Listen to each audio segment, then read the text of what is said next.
Our next session is called The Perfect Storm, API Security Defending Against the Top Threats of 2022. And it is my great pleasure to introduce to you through the Zoom platform will be Karl Mattson, CISO of Noname Security. Karl joins Noname from mortgage lender PennyMac Loan Services, where he was CISO, and he brings more than 25 years of information security experience spanning the financial services, retail, and federal government sectors as well. Now, before PennyMac, Karl led an innovative cybersecurity team as CISO for City National Bank. First thing I'd like to share about like a web application firewall is it still will continue to be a very effective control for a variety of web-based attacks, including against APIs. But there's two considerations specifically for APIs to keep in mind.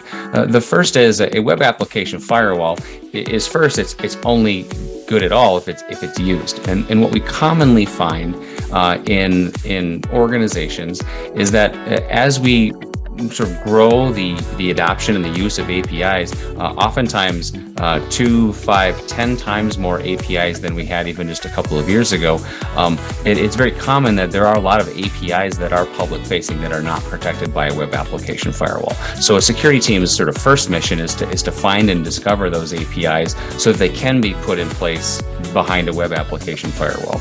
But the second problem with APIs is that the API itself has some sort of shape and size features to it that make it a little tough for the web application firewall to prevent attacks that really compromise the underlying business logic of the API. So an example, a WAF does a very, very nice job of deflecting attacks that are volumetric or denial of service, and that's exactly what it's excellent at. But it's not excellent at looking inside the business logic of the API. So, for example, if I were to log into a banking website and I possess a valid credential and a valid token, I may still be able to compromise the API's underlying business logic in order to retrieve somebody else's bank account information. And this idea that API security is a perfect storm really kind of hinges upon this basic reality that almost everything we do today in our digital life relies on APIs, from global internet traffic, which is initiated and invoked through API calls, digital transformation and the way that we're both moving to the cloud workloads are communicate via API, as well as in the applications themselves being built on microservices.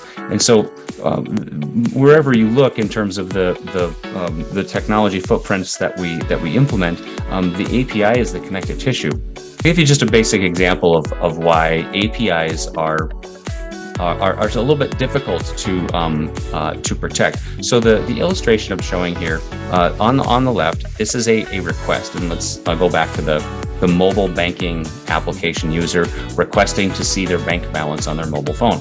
It's a transaction that almost all of us perform on probably a regular basis.